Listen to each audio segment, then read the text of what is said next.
पहिले तर आपल्या सरकारने शेतकऱ्यांकरता महत्वाचा निर्णय घेतला। आता आम्ही तुमचं विजेचं बिलच माफ केलेलं आहे।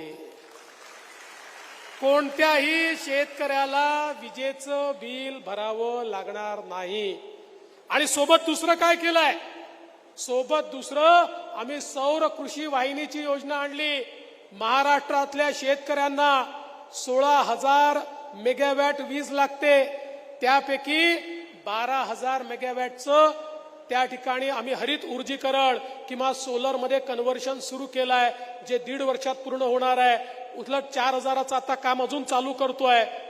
2 वर्षानंतर शेतकऱ्यांच्या शेतात जाणाऱ्या विजेचा युनिट हा सोलरचा असणार आहे। त्यामुळे शेतकऱ्यांना 365 दिवस दिवसा वीज आम्ही देऊ, त्यांना रात्रीच्या विजेची आवश्यकता पडणार नाही। म्हणजे विजेचं बिलही नाही आणि 24 तास तुम्हाला वीज त्या ठिकाणी देण्याचं काम आपलं महायुतीचं सरकार या ठिकाणी करताय।